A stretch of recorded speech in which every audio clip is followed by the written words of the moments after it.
And from the beginning of June all through this month, we have taken time to look at different areas and different aspects of our lives with an eye on what would God do to restore those areas. In that video, the craftsman that's working on that, he takes this old wood and he repurposes it, takes it apart, takes all the old nails out, cuts it, reshapes it, reforms it. And it's very quick at the end, but actually what he created out of it was a pulpit. And he didn't change it, he didn't paint it all white. Okay, he's obviously seen HGTV, and you have to leave that whole distressed look or old look, because that's what the wood was. The tools that he had, the materials that he had to work with were not pristine. They were not perfect. It was not just fresh cut timber. These were old timbers. And rather than trying to make them into something that they weren't, he took what was and fashioned it into something that was new.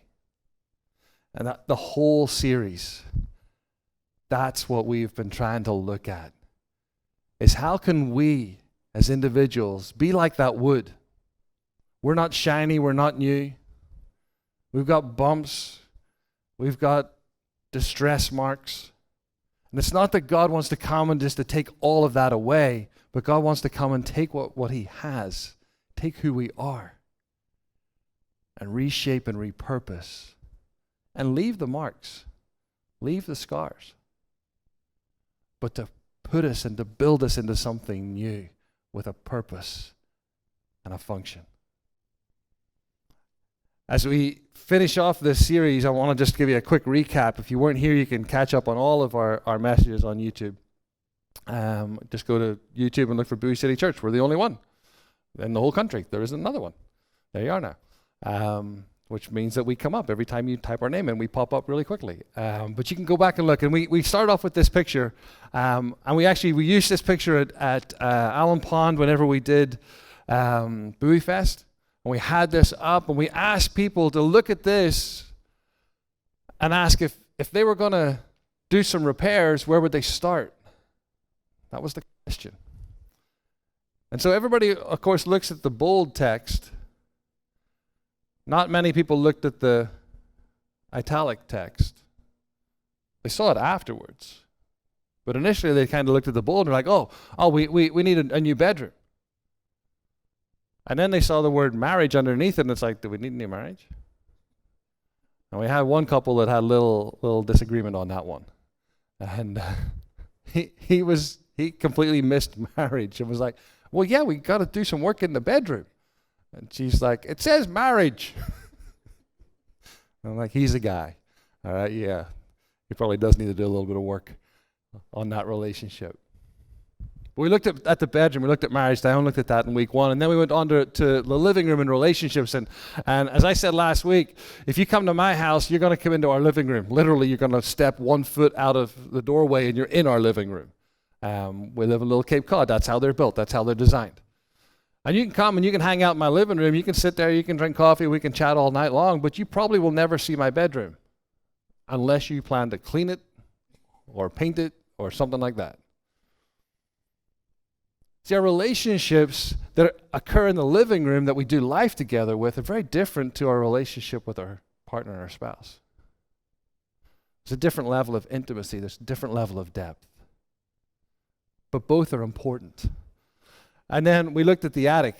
Diane looked at the attic in week 3. In the attic, we actually wanted to have a basement because it was better for secrets. In the basement, that's where you keep them. But most Bowie houses don't have basements. But we all have attics. So we did it in the attic. Plus, on the day of Bowie Fest, it was too hard to see way down here. So we put it up at eye level. I don't know about you, but I know that there's stuff in my attic that I have no idea what's in those boxes. No idea. Found a box yesterday. This week, my parents are away, so they can't yell at me from the back. They're away this week, and we decided to go over and surprise them, and we cleaned out their garage. Oh, dear Lord. Should have had TLC over to film that one. So I found a box, in the back of their shed. So we cleared out the garage and we had some stuff that had to go in the shed. I was like, oh, we'll clear the shed as well. So I found a box in the back of the shed that had my wife's name on the box. I'm like, well, what's in here? Are these keepsakes that my mother has kept of our relationship and my wife? And no, these were teaching notes from 1998 that my wife brought with her when we moved here in 2000. So I just carried the box over to Julia and went, here, this is for you. And she just ignored it. She just thought I was like some random box of stuff. I'm like, no, those are yours. And she kind of opened it up. And of course, we came from Belfast, Northern Ireland, so the paper isn't even the right size. And it's 1998, 1999, teaching materials. I'm like, wow, some old stuff in there. We store things away. We box things up. We hide them away. But you know, sometimes God just wants to bring that stuff out into the light. Now, we just trashed it all. Kept the box. It was a good box. But we trashed the contents. And sometimes that's what God needs to do to us. He wants to keep the box because it's a good container. But what's on the inside does not need to be kept. And God needs to come in and clean house sometimes. And so last week then we moved on to the kitchen and we talked about health. And last week was just wonderful. If you were not able to be here, I really want to encourage you to go back and to listen to, don't worry about what I said. Listen to what Janet said. Listen to Janet's story. Janet Johnson, one of our members, came up last Sunday and just told her story about her battle and her journey to be healthy. And just how God came and spoke to her and just showed her steps to health. And how as she's followed him, as she's done what God has said, that over this past year, she has just regained her health and won the battle that she's had. It was just awesome just to hear her story and to know that, you know what? If God can work in Janet's life, God can work in my life. So that's 4 out of the 5. And all that leaves then is up here. The study or your home office. And we link that to your education or your job. Which is quite ironic that so many people are on vacation when we talk about what God has to say about work. I'm like, Lord, that's just amusing. But I guess whenever they're in work next week, they can watch it on video. And so today I want to talk not so much about education, okay? Because if you're in school, in college, that's really like your job. That's what your job is right now. And you don't get paid, and that's great. But you're working towards your education. You're working towards your goals. You're working towards finding that career. And so I want to talk about work today and what the Bible has to say about work. And just in that light to kind of see, okay, where are we? Now, for some of us, when it comes to our work life, okay, we're all on different spectrums here. Everybody's in a different stage. Some have been in the same position for a number of years. I've been in the same job for 20 years. It's my 20th anniversary coming up at the university that I work at. Some people have had 20 different jobs in 20 years. You just keep changing. You just, I'm going to go do something else. I want to do this. So opportunities arise. Some of us work for others. Some of us are the owner or the boss. For some of us, we can walk away at the end of the day, and it doesn't really matter what happens to the company. For others, we are the company. It's a very different thing. I want to touch on that at the end. Regardless of where you are, some of us, you don't have a job, and you're quite happy with that. It's the summertime. I'm an academic, okay? I love the summer. I was in work on Friday for the first day in a couple of weeks. I had to GPS how to get back in there again. And I walked into our cafeteria at a meeting with some students in the cafeteria. I walked in and met a couple of guys, and they were like, wow, where have you been? You're all tanned. I'm like, I haven't been in work. And they're like, yeah, that's all that they've done. They've just been in work. So regardless of where we are, regardless of whether you are right where you want to be, you're trying to get where you want to be, you're trying to get out of where you are, whichever you are, wherever your situation. Let's hear what God has to say. The first thing I think is really important is that God is a God of work. See, that's kind of a weird thing to start with, is that, what? God's a God of work? Yeah. Now, I know that you're probably here thinking, well, hopefully he's going to find some obscure verse in one of the minor prophets that says that, really we should just work one day a week and then have the other days off.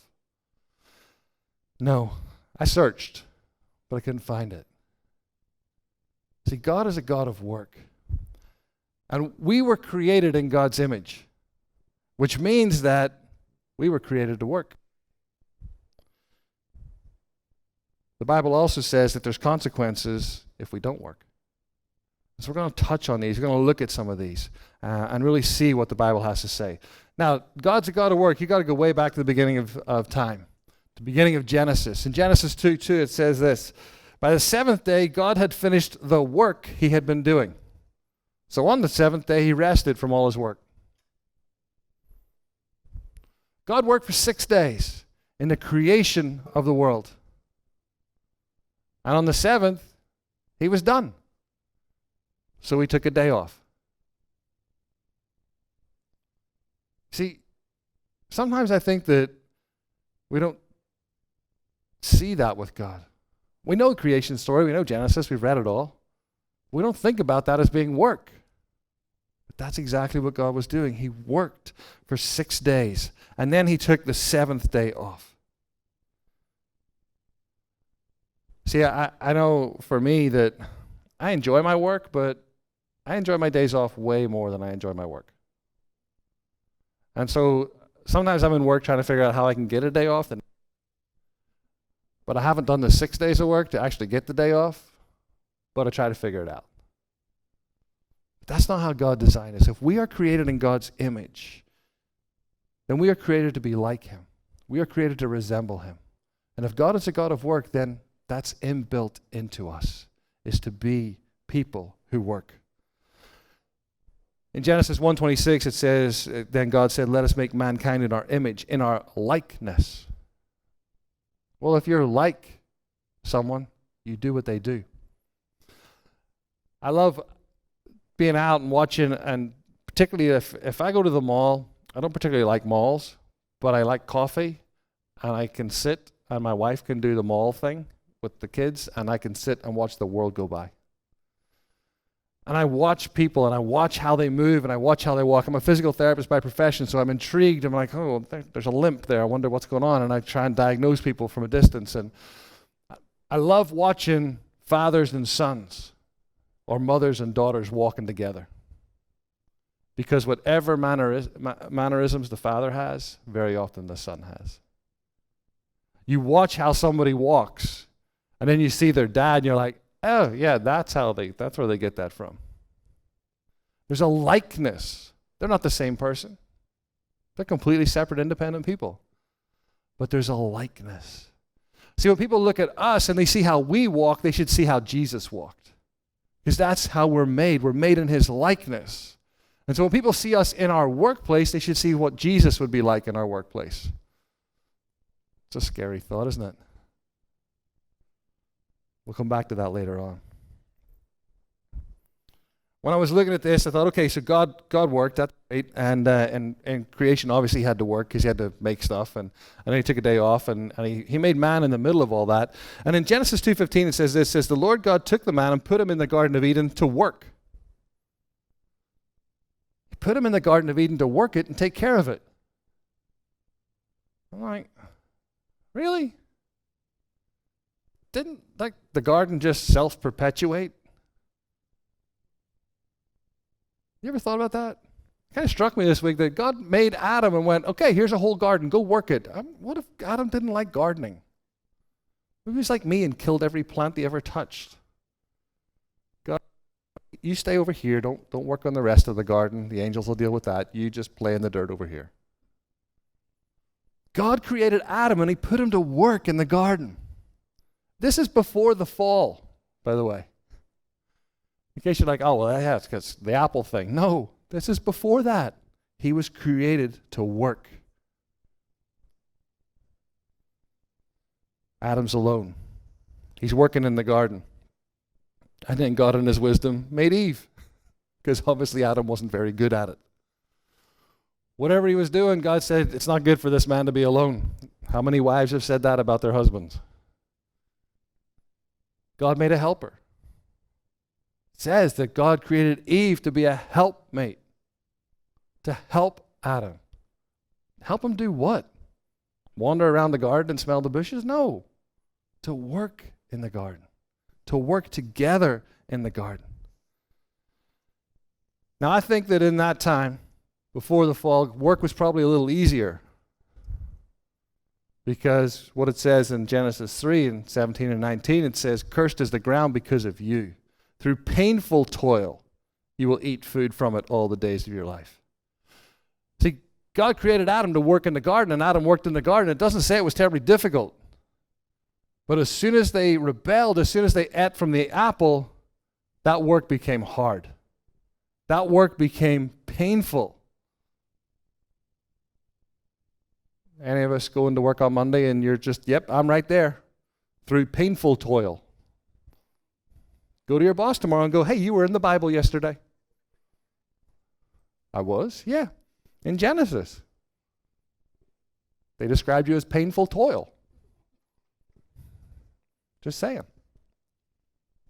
See, after the fall, things changed. The work was still there. The work was still required, and the work was still necessary. Why? Because we're made in God's image and God's likeness, and God is a God of work. Well, the work just became a whole lot more difficult. Through painful toil, you'll eat food from it all the days of your life. It will produce thorns and thistles for you, and you will eat the plants of the field. By the sweat of your brow, you will eat your food. See, I think sometimes as believers that we have this misconception that all of our work, that whenever we follow Jesus, everything is going to be rainbows and unicorns. Everything's going to be easy because now I'm following Jesus. It never says that anywhere in the Bible. It's painful toil. It's hard work. It's getting stuck in through the sweat of your brow to create, to do what God has called you to do. If we move up into the scriptures a little bit, into Proverbs, we start to see some sayings that were written about work. And some of these are really interesting. Proverbs 12:11 says this, those who work their land will have abundant food, but those who chase fantasies have no sense. Anybody got a friend who chases fantasies? I was in Chicago 2 weeks ago at a conference for physical therapy. I did not know that at the same time as our physical therapy conference was on in Chicago, there was a Pokemon Go festival on. I saw thousands of people chasing fantasies. It was the weirdest thing I have ever been involved in. And I was only involved because I was on the street at the same time as these groups of people dressed as Pokemon. And everybody had their phone out with like backpack battery chargers so that they didn't like lose signal. And there were herds of grown men together doing whatever you do in Pokemon Go festivals, but they were wandering around Chicago like this. And I realized that I was walking through the park and I had been texting my wife, and I kind of realized that I looked like one of those people. I put my phone away. I'll talk to you later. Put my phone away. I'm here to just look around and see what's in Chicago. Chasing fantasies. Do you know that person? Have you met that person who they've got an idea? Hey, I got an idea. Why don't we do this? Really, dude? This is the next idea from last week's idea? They have an idea every day, and they don't actually do anything. And they end up chasing fantasies. The Bible says they've got no sense. They've got no sense. But if you work the land, you're going to have abundant food. See, there's this idea, I think, sometimes that we're owed something. That it's just going to come to me.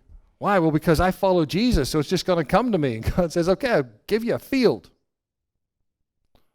But God, the crops, you make it rain and the crops will grow. God's like, go plant something. Whatever you plant, you'll reap. I had to drop Emma off at a softball game today. She's playing out in North Laurel.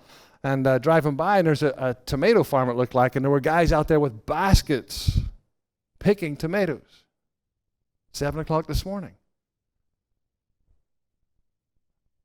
I didn't pick any tomatoes. You know what that means? I'm not eating tomatoes today. Those guys have got baskets full of tomatoes because they worked the land and they have abundant food. Proverbs 12:24 says this, diligent hands will rule, but laziness ends in forced labor. What? See, diligent hands. When you work hard, you rule. When you work hard, you end up rising up. In academia, where my career has been and my life has been, we often joke about the more incompetent you are, the less you have to do, and the more you get paid. Because it just seems to be that people that just mess stuff up, it's like, well, we'll just don't ask them to do anything hard, but we still keep them employed. We pay them a lot of money. See, in what God is saying here is, when you work hard, it will be seen. It will be seen.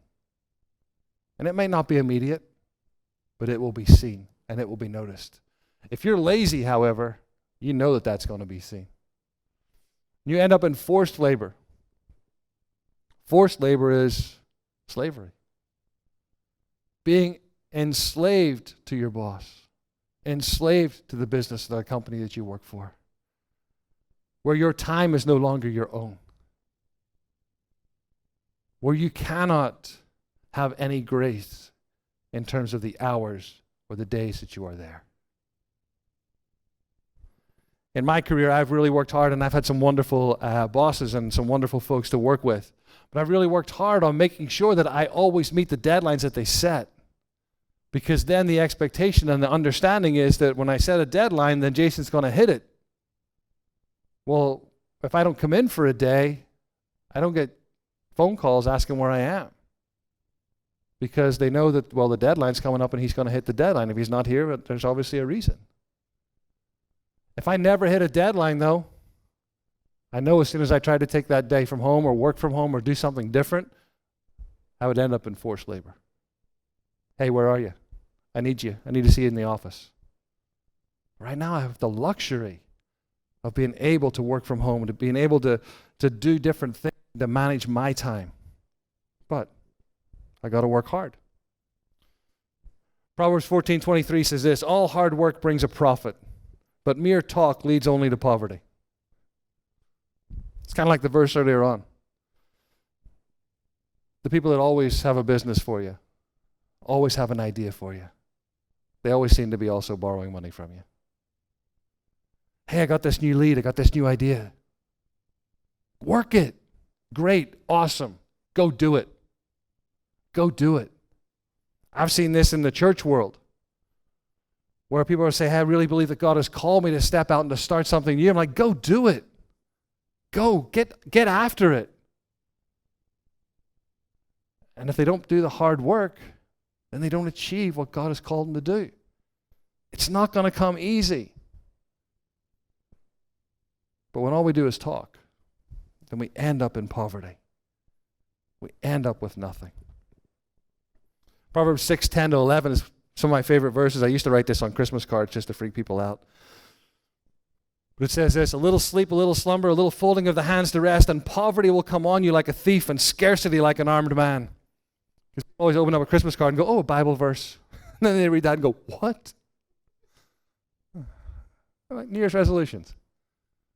You see, when you work hard, when you're diligent in your work, God brings blessing. But whenever you are lazy, when there's a little sleep, a little slow, just 5 minutes. Okay, that snooze button, just one more time. Just one more time. Just one more time. All right? And then we try and set a record for how many times we can hit the snooze button. Just set your alarm an hour later. Sleep better for that hour. But when we do that, and we just sit, I'm just going to sit down for a minute.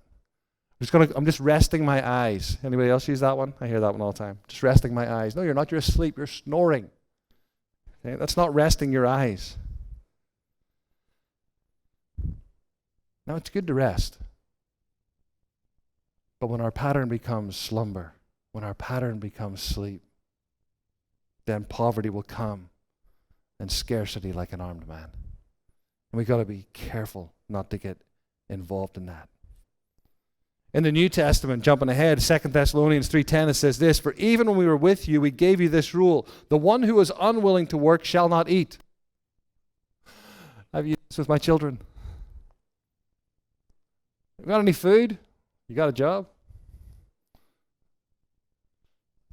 Now I know that they're too young and all that stuff. It's great, yeah, but there's a principle. The one who's unwilling to work won't eat. This is what Paul said to the Thessalonians. Why? Because the Thessalonians at the time, when Paul came and said, Jesus is Lord, he's crucified, risen on the third day, ascended to the Father, and he's coming back. The Thessalonians went, sweet, let's wait for him. And they just stopped working. They just stopped doing everything. We're just going to sit around and wait for Jesus to come. And pretty soon, nobody was working. Nobody had raised any money, and nobody could afford to buy food. And Paul comes in and says, okay, which part of the gospel did we actually say that? No, if you're not willing to work, you won't eat. It's just that simple.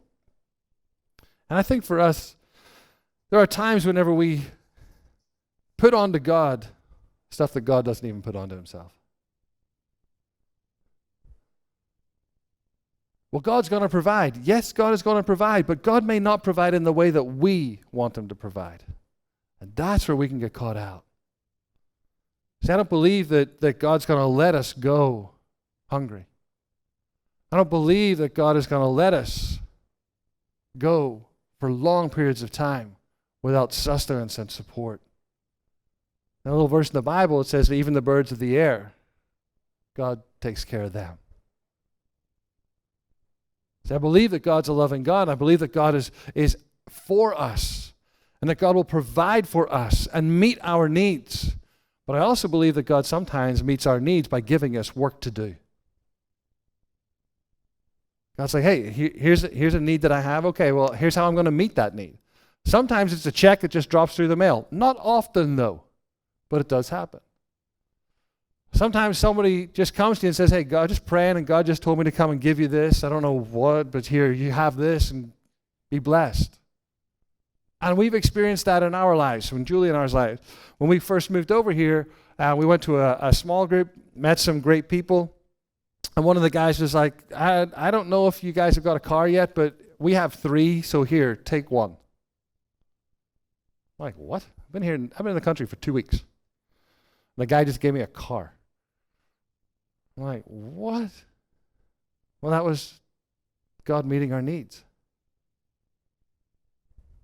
Now, whenever we were finished with that car, I didn't sit around the house and go, okay, where's the next one coming from? Hey, God, have you seen these? I like these. Can we get the sport model with the bucket seats? No. I got a job, made some money, and we bought a car. Now, it was a whole lot nicer when somebody gave me a car, but that is not how it always happens. See, I think that sometimes when we live our lives, we're always looking at what's next. Talked about this a little bit last week, and Janet spoke of it beautifully. One of the things that Janet said last week, and again, go back and listen to her message, but what Janet said last week was that she had to learn, and God had to teach her what it was to be satisfied. And she was talking about food, and she was talking about appetite. But God taught her what it was to be satisfied. And I think that there's a huge lesson in that. And how do we learn how to be satisfied with what God has given us? See, we took this title Fixer Upper, okay, and you all think about Chip and Joanna Gaines and the HGTV thing and the whole big reveal and all that stuff. Okay, every time I watch that show, I'm amazed, first of all, at the wonderful stuff that they do, and I think he's just hilarious. But I also walk into my kitchen and go, oh, yeah, we have this. And I walk into our family room where there's that one board that's still there that's kind of broken but not broken enough to have to fix. Anybody else got those in their house? All right? And if you don't step on it, it won't break. Anybody else got places in their house that you just can't put any pressure on because you know it'll break, so you just don't? Don't actually fix it. We just know that it's there and we just avoid the pothole. You see, because I'm not satisfied. When I look at what other people have got, when I look at what else I could have, and when I look at what's there, if I'm not satisfied, then I end up going after things that God doesn't want me to have. See, God will give you the desires of your heart. He doesn't always say that He only gives you the good desires. He'll give you the bad ones too. He'll teach you a lesson through it. As I was thinking about this and thinking about work, and I've had some great days in work. I've had some terrible days in work. I've had some days when I just like, okay, I quit. I'm done. Don't ever want to go back there. And I've had days when I just can't wait to get back. But I've got to learn how to be satisfied with what God has called me to do and where God has placed me within our organization. When I look at our institution, I look at my position and my role, there are times when I think I could do that job way better than that person. But that's not what God's called me to do. I look at promotion opportunities. And I go, well, yeah, I could do the job, and hey, the money would be awesome. But what do I have to give up? My most recent opportunity, when I talked with one of my bosses, I said, she said, well, you could do this job. I'm like, I know I could do that job. But you want me then in my office at my desk from 8 a.m. to 4 p.m. 5 days a week. That doesn't work for me. And she's like, well, why not? Like, because that's not how I work. That's not my rhythm of work. See, my rhythm of work is I work whenever I'm engaged and creative. And when I'm not engaged and creative, I actually just take time off. I step aside, I go do something else. Because I know that all that I'll do is I'll just sit and twiddle my thumbs and do nothing for the next hour or two. So I've learned in myself that if I just go away, I go for a walk, go out, do something, and then come back to it later when I'm being creative, the work flows easier. I have one boss who hired me actually into this position, and she knows that about me. And so she's like, yeah, don't put him in that 48. No, don't do that. Because you'll lose productivity. See, I think whenever it comes to our work, we've got to allow God to say, this is what I've created for you. This is what I've got for you to do. And that as we work in that and we grow into the position, that we don't constantly look for what is beyond and above, because God may not have called you to beyond and above. God may never have called you to be the leader of the organization. God may never have called you to be the next level of management. God may have called you to be right where you are. And when you stay right where you are, you will be in your sweet spot and you will be most effective. I don't know if you've ever had this experience, but I've seen so many people who have stepped up into a level that is above where their ability is. And it goes horribly wrong. If they just stayed where they were just going so well, everything was going. They were just firing on all cylinders, and then it's like, whoo, hey, look how awesome they are. Let's do more. Let's bring them up. Let's put them into management. And they get into management, that's not what they're good at. Let's learn to be satisfied where God has us. And if God begins to create dissatisfaction, that's different. When God starts to put a stirring in your heart that, hey, you know what, there's more in you that I want to bring out of you, then say, okay, God, let's go. What is it? Where is it? What's next? How do I do what you've called me to do? When we think about work, Colossians 3:23 tells us this: whatever you do, work at it with all your heart as working for the Lord, not for human masters. Doesn't matter what you do, work at it with all your heart. Now, I have had some very heartless days in my job and in my career, where I have done stuff that it's been, okay, I'm just doing this because I was asked to do it. I don't believe in it. I don't think it's important or relevant. So here it is. And I just hand it in. And this is recent. This is not like years. This is like this past year. There's a report that I have to write. I don't understand why I have to write it because I don't understand what it's used for. And the last 4 I've written have never gone anywhere. So I'm like, I'm not doing it. I don't see what the reason is. But then it's like, well, you have to do it. Okay, well, if I have to do it, then you get I have to do it attitude, and you get I have to do it work. Here you go. I've submitted everything that you said you wanted. But it's not good. It's not with all my heart. But that's not what God's called me to do. It's my rebellious self.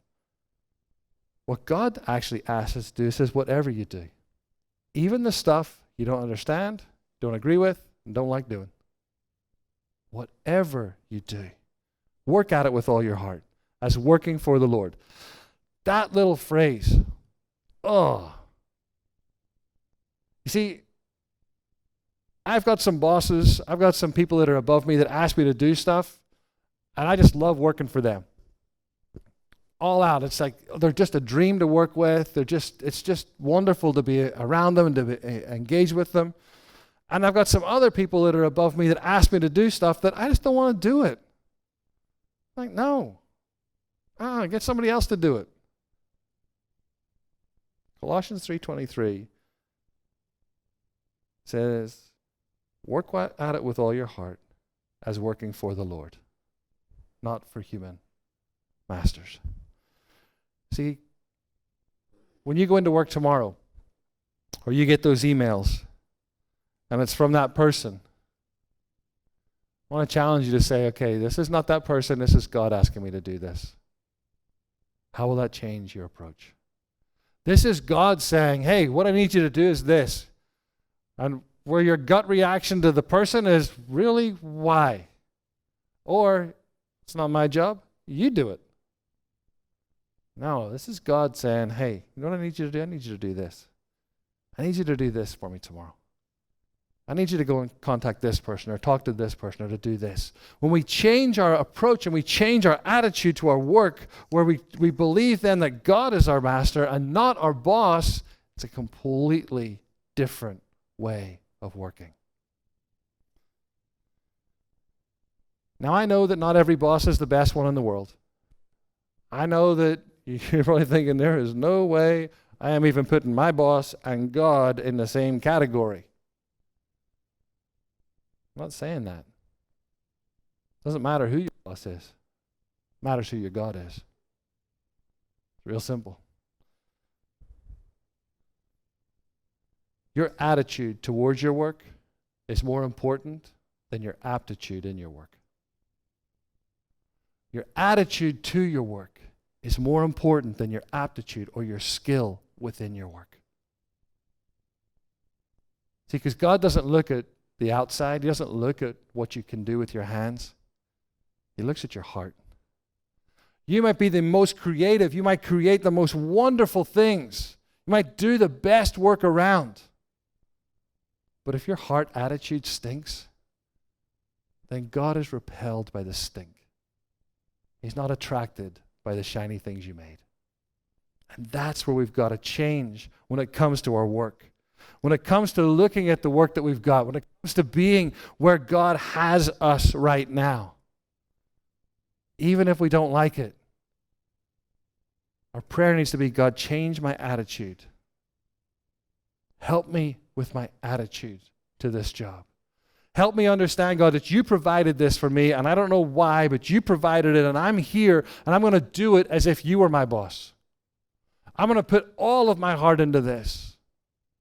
And when you start to do that, when your attitude changes, and you start to then engage in your job, regardless of whether you like it or not, but you engage in your job, then all the verses from Proverbs will come to pass. Those who work will eat. Those who work will rule. And you'll fight off poverty and you'll fight off the thief. It's not easy, but that's what we're supposed to do. I was going to talk a little bit about the parable of the talents, but I'm going to leave that. I think it's a whole other sermon series that we can do.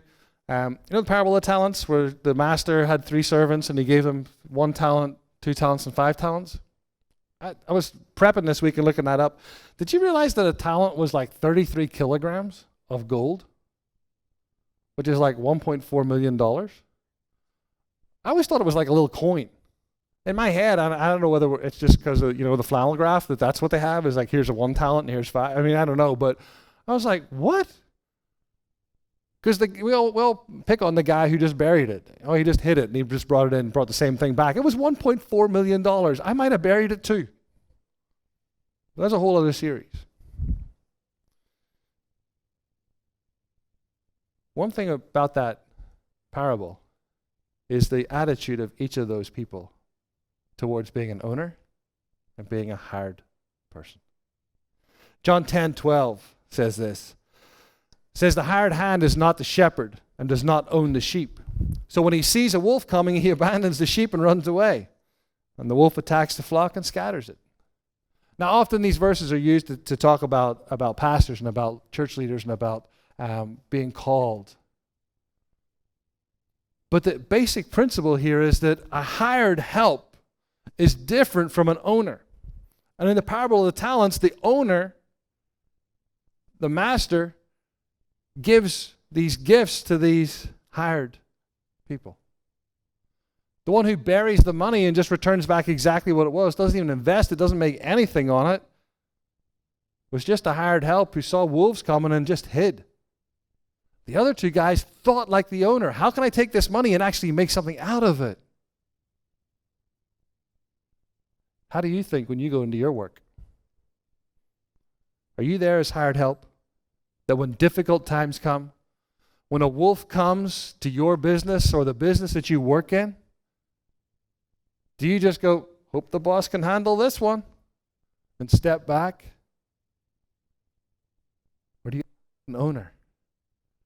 Do you act like an owner and lean into the problem? Say, how can I solve this? How can I be part of the solution with my boss? How can I be part of a solution with the owner of the company to make sure that our business succeeds? To make sure that this wolf, whatever this issue is that's coming against us, doesn't destroy us. How can I be a part of that solution? See, I believe that God is calling us to be more like owners and less like hired helps. Whether you own the company or you're the lowest employee, it doesn't matter. I believe what God would do is would work and work and work and work. And work hard for 6 days and then rest. God didn't run away. The whole story of Genesis, I don't believe, he's God. God can do anything he wants to do, but I'm sure, some stuff I'm like, what? Can't have been that easy. Made stars. Pew, pew, pew. And it obviously was tiring. The work of creation must have been so tiring that God, the creator of the universe, decided on the 7th day, I'm done putting my feet up, watching the game. Call me later. But we never think about God in those terms. He's just God. He doesn't get tired. Apparently he did. And if you made the entire universe, you'd probably be a little tired too.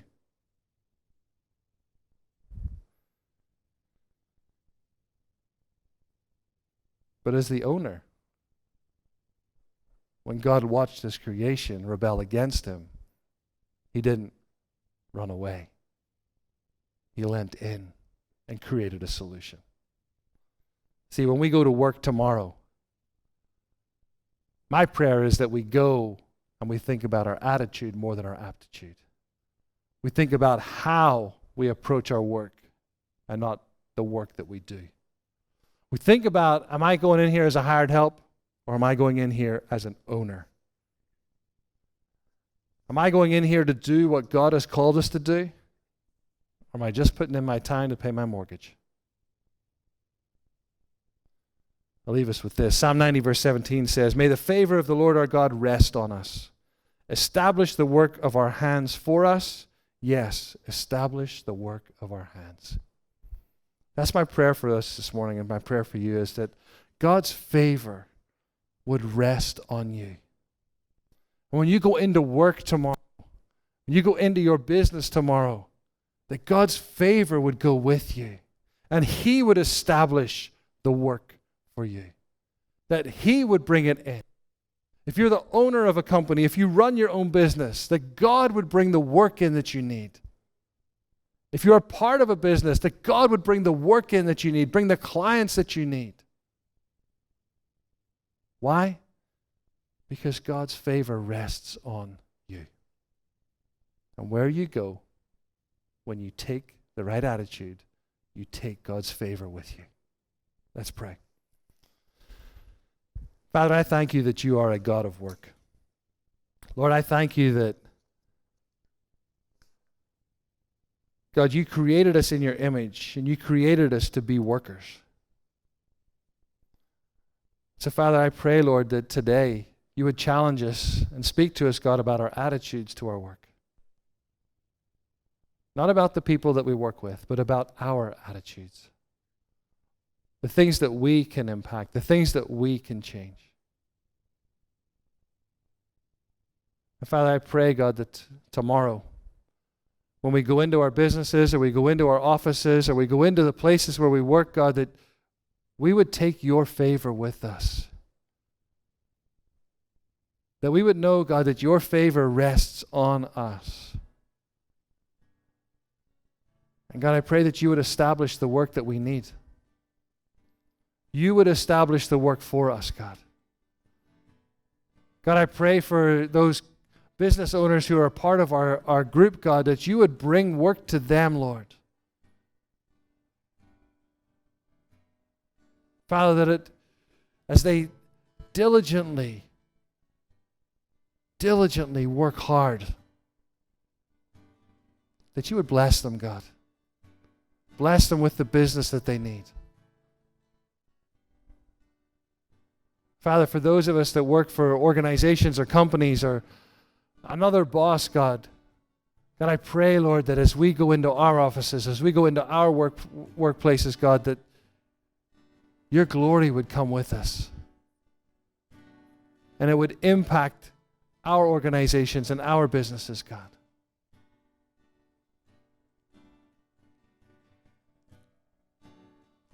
Father, this morning we have prayed multiple times, God, that we need more of you. And God, I ask that you would come and in our workplace, that you would be present. In Jesus' precious name. Amen.